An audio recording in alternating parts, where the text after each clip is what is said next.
A couple defensive linemen got paid. None of them are named Micah Parsons. We have something brewing in Buffalo. We might have a reunion in Los Angeles, and we will announce our spotlight guest coming up tomorrow. NFL Spotlight starts now.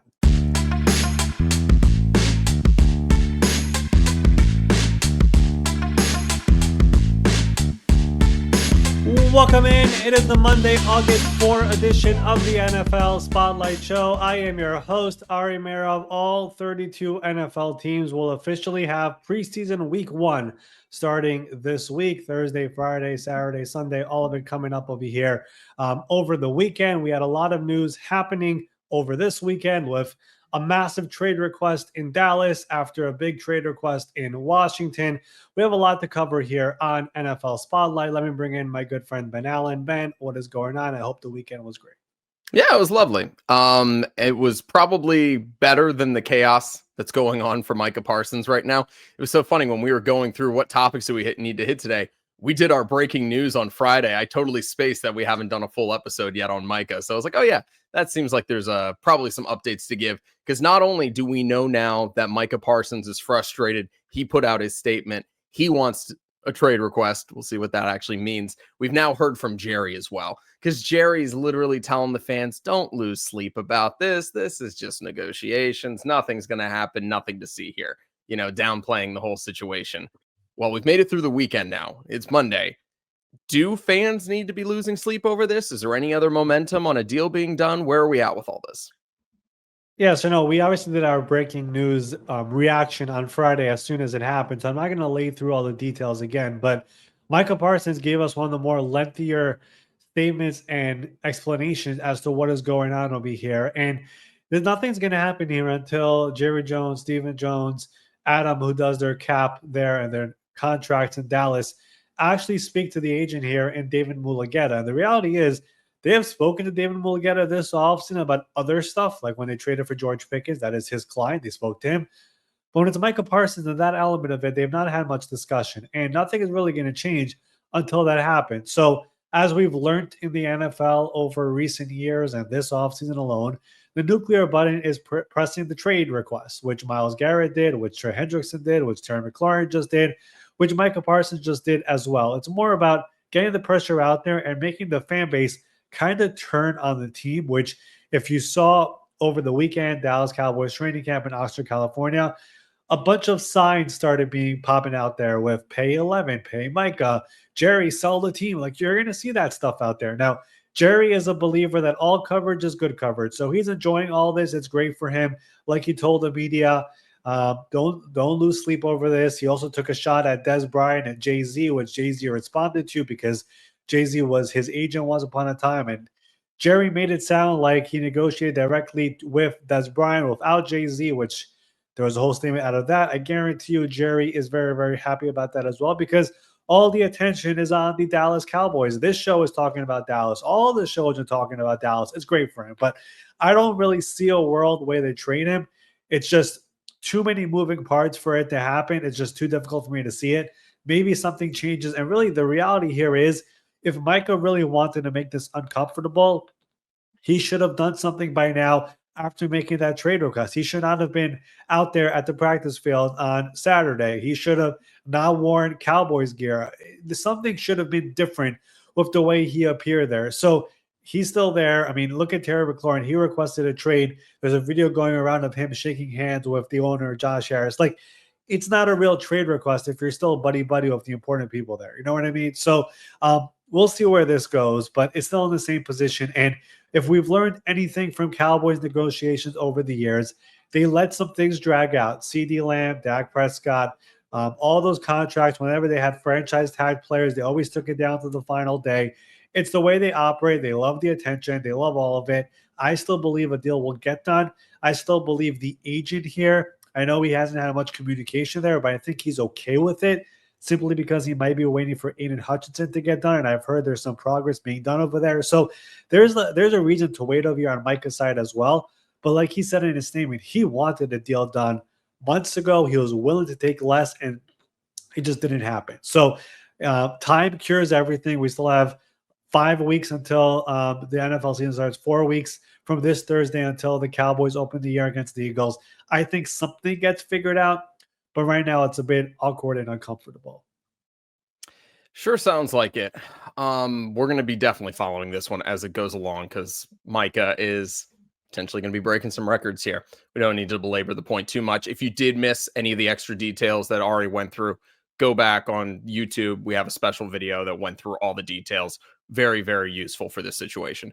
But for now, let's move on to Buffalo, where they have extended a whole lot of their young players, but one they have not yet extended is James Cook. And now, for business reasons, he will not be practicing at their training camp. He's been showing up to things. He's been doing all of the right things. It's now looking like a hold-in situation. Do you think ultimately that Cook is going to get that $15 million he's looking for-ish, or do you think he's going to be the loser in this situation? Yeah, so these two sides have had negotiations as of recently, so it's not like he's completely in a place right now where they have not spoken. Now, like we've spoken before here on the show, the people representing James Cook are very, very fascinating people. They are the people who also had Shamar Stewart in that situation in Cincinnati. They are the same people who had J.K. Dobbins basically become a free agent all offseason long and wait for more money and never get it, and he signs in Denver. They're very interesting people. And earlier this offseason, we saw the Buffalo Bills extend so many players from Josh Allen to Christian Bedford to Terrell Bernard to Khalil Shakir. They tried to do an extension with James Cook. The asking price was too high, but they've had communication here. But it was very interesting to see James Cook on Sunday not practicing for the first time. And when he was asked about it from local reporters, he kept on saying the same thing over and over, a bit of a homage to Marshawn Lynch of it's business, it's business, it's business, it's business, like nonstop, the same answer over and over and over again. So what does that say about the situation? Could it be maybe they're getting close on a deal and he wants to, make sure no injuries happen? Or has it gone sideways over here and his agency, who has done these type of things in the past, they don't care when it's business, it's business. They'll tell him like, hey, get off the field and make it uncomfortable. So I think it's one of those two situations, obviously. And if it's something that it is super uncomfortable, the antennas go up for people like me who cover this league. Is a trade request possibly coming? Like that's something that we'll watch over here. But from my knowledge, from what I've heard, at least from people in Buffalo, they've had consistent communication here over the last several weeks. And it's really because James Cook has been a really good soldier. Like he showed up to mandatory minicamp. He showed up to training camp. He didn't do any of those holdouts or, I'll just pretend to have an ankle injury or whatever. But something clearly changed on Sunday. And just knowing, and I know we spoke about this a couple of months ago, just knowing the people who represent him, you never know where these things could go. It could all of a sudden, in a snap of a finger, go somewhere completely crazy. So it's one to watch. And the fact that this happened on Sunday, for some other players, I'll just roll my eyes and be like, okay, let's see what happens tomorrow. Because of this player and the people who represent him and the advice they give, this is one that we'll be watching very, very, very closely in the coming days. Okay, so this is where I have a follow-up question because a lot of times when you hear the hold-in situation, these guys get a magical injury that appears. All of a sudden, there's something that's keeping them from being able to be on the field. If James is saying he's doing it for business reasons, they then can fine him, right? Because even if he's there, but he's not even hurt, that money's going to go away. Yeah, so that was the wrong answer to give according to the CBA if we're going to go into the weeds. Now, the Buffalo Bills, knowing how much they value James Cook, I don't know if they're willing to go in that direction right now. They could technically be like, hey, you're here. You don't have an injury. You literally announce to the world it's a business decision. They could technically go after him. I don't think they will. The last time we saw a team actually go after a player because he was not injured, according to them, was, if you remember a couple years ago, Jonathan Taylor with the Colts. That thing got really, really messy, and there was a point where there was discussions about, hey, you're not injured, get on the field. Remember that? So that's the last time we had it. I would be surprised if Buffalo does that. They are aware of what they've been dealing with over here all offseason long. The asking price initially, and James Cook, from his Twitter account, it was publicly tweeted, was $20 million. I mean, that's what he was asking for, right? The Bills were never going to go close to that. So they've been working their way down on this number over here to get to a number that makes sense. But until it makes sense for Buffalo, they're not going to do it. And again, I don't think they're going to go after his money here and fine him. And if you remember, when James Cook reported to mandatory minicamp, he was asked, why are we here? And he said, I love my money and I don't want to, give up $100,000 for not showing up for the 3 days. So I don't think it's going to get into that type of a fight, but it is something they could do. But again, this is something that you want to watch over these next couple of days because you really have no idea which direction this could go in, considering the people who are involved. All right, Ari, it was a great weekend to be named Zack and play in the NFL and be a defensive lineman. It's the trifecta of things to get paid because there were two big signings and extensions of two guys named Zack this weekend. Zack Seer of the Miami Dolphins and friend of the show, Zack Allen of the Denver Broncos. Both of these guys are going to be getting deals that pay them upwards of $20 million. Actually, sorry, not upwards, over $20 million per season. Both of them, big money being shelled out. Let's go ahead and start with Seer, though. Dolphins decided to go 3 years, $67.75 million on that extension. What do you think of the number? What do you think of the Dolphins doing this, particularly in a time right now where they're a little bit kind of in between on where their direction is? They're slap dab in the middle. Yeah, I mean, this is a team that we've mentioned, like they've had so many interesting moves this offseason, trading some players, bringing back some players. Feels like they're too good to be bad, but not bad enough to be terrible, if that makes sense. But Zack Seer has been a player who has been probably deserves to be in the spotlight. One of the more underrated players in the NFL for the last couple of years. He's outplayed his contract, needed a new contract, and gets one out for $22 million per year. If I would have told you there's a player in the NFL who's had back-to-back years of double-digit sacks with the Miami Dolphins, I'm not sure if you would have picked Zack Seer. Maybe you would have picked, I don't know, Bradley Chubb or Jalen Phillips or some of these other guys.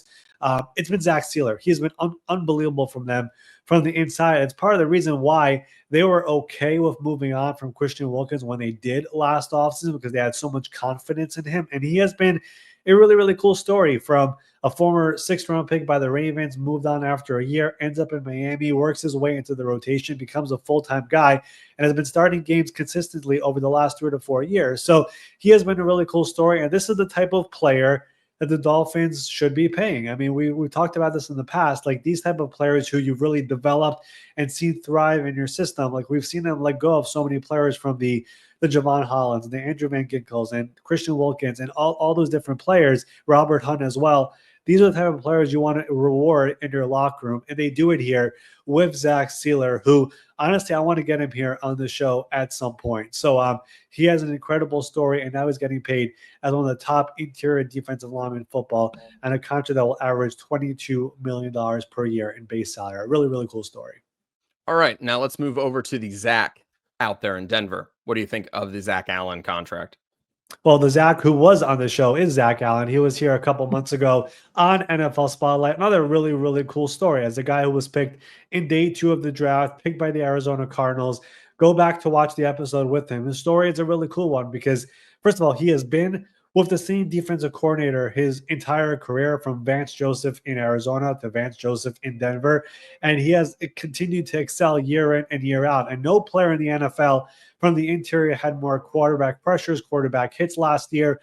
It was a tragedy that he was not a Pro Bowler, but he was an All-Pro. Just shows you how much of a joke that the entire Pro Bowl system is. But he signed on in Denver as a free agent and has proven to be worth every single dollar there, to the point where he was entering the final year of his contract this offseason, and he was one of the priorities in Denver to get done. And here it is, 4 years, $102 million for a player like him. And again, the story he had going from, I just remember the interview that we did, Ben, like he was talking about when he was in Arizona, he was ready to have more reps, and they signed JJ Watt, and internally he was pissed. Like he straight up said, I was so upset.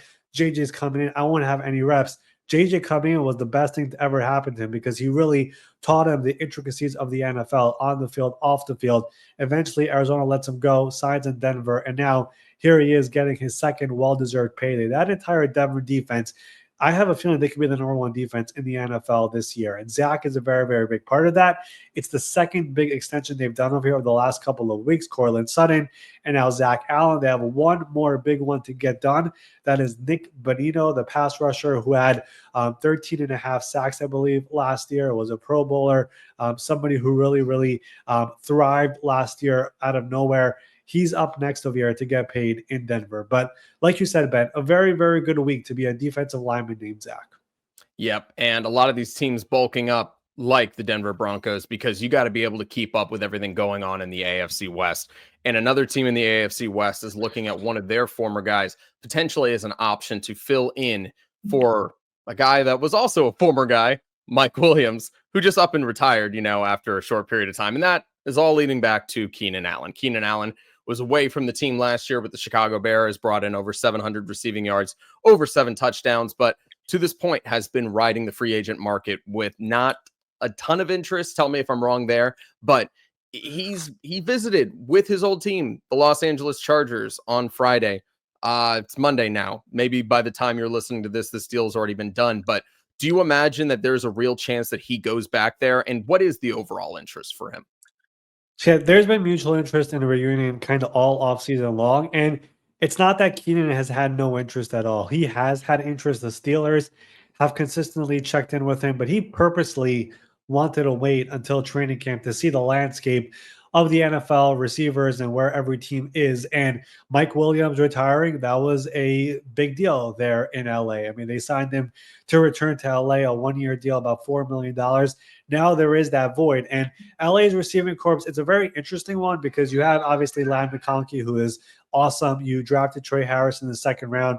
I don't know if you watched the Hall of Fame game. How many people did? But this guy, Keandre Lambert-Smith, big-bodied guy, he was catching balls left and right. He has sounded like a player who has definitely been making an impact in training camp. But they could definitely use another body there. And Keenan Allen, this has been a discussion there with the GM Joe Ortiz about, hey, when can we maybe come? When does it make sense? They came on Friday. There is mutual interest, but like we've said before, the receiver market this offseason was a very, very unique one. If you go back to just some of the guys who got paid big money, we saw Stephon Diggs get big money. We saw Devontae Adams get big money. We saw Cooper Kupp get big money. Then we saw a bunch of receivers get like very, very little money, like the Mike Williams out there. And it's like, where does Keenan Allen fit? Where does Amari Cooper fit when it comes to the scale, when it comes to the contracts where they're going to get? So that's been a very, very big part of this as well. And we'll see if they do sign him, if they give him the money Mike Williams was supposed to get, maybe a little bit more. That has been a very big question. But there has been interest around the NFL in Keenan. There has been a belief in league circles he wants to stay in the West Coast. So obviously this would definitely fit in that category. So we will see if it gets done. If it does, I truly believe Keenan Allen belongs as a Charger. I know it would be really cool. Yeah, I was going to say I'm rooting for it. I don't know. I've always loved Keenan Allen. Again, one of those guys that you always like. You just respect for the way that he puts it out there on the field and the way that he represented that team. The AFC West here, Ari, we're hitting AFC West here on a few things to end the show because we got a special spotlight guest coming on tomorrow. And go figure, he's part of the AFC West and he's got a Super Bowl ring or two to boot. That is right, Ben. We will be joined here tomorrow by an executive with the Kansas City Chiefs. We will be joined by Tim Terry, who was just this offseason promoted to VP of Player Personnel in Brett Veach's front office. And this is the second time that we've had an executive from the Kansas City Chiefs. Remember last year on the show, we had Chris Shea, who was promoted this offseason to assistant GM in Kansas City. Just one of the more really, really good front offices in the NFL. It resides in Kansas City. The work that they do under Brett Veach, it is really, really impressive. Obviously making the Super Bowl in 3 consecutive years, coming short last year. But Tim Terry has been around the NFL for a very long time. He was a player, a linebacker. His story is really cool because it all starts with John Schneider, who is the GM now in Seattle, who knew him as a player and basically told him, hey, I think you could, make it work as an executive. And he gave him his shot in Green Bay with the Packers. And he was in Green Bay for a very long time, won a Super Bowl there, and then eventually made the transition to Kansas City the year they drafted Patrick Mahomes. And he has been there ever since. One of the very, very well-respected executives around the NFL, somebody who deserves more recognition for the work that he does. And we spoke to him for over a half an hour on his entire career, his journey and just the NFL landscape from where it was to where it is today. And of course, this 2025 Kansas City Chiefs team. So a really, really fun conversation. And we are going back to the executive world over here for NFL Spotlight this week. It's exciting. You guys will enjoy it. So make sure you've hit subscribe, turn on notifications, all that jazz, whether you're on Spotify, YouTube, Apple, all of those places. We appreciate you guys. It's going to be a fun interview tomorrow. That will do it here for our Monday, August 4th edition of the NFL Spotlight Show. We will be back here with our special Spotlight guest of the week, Tim Terry, and we will see you then.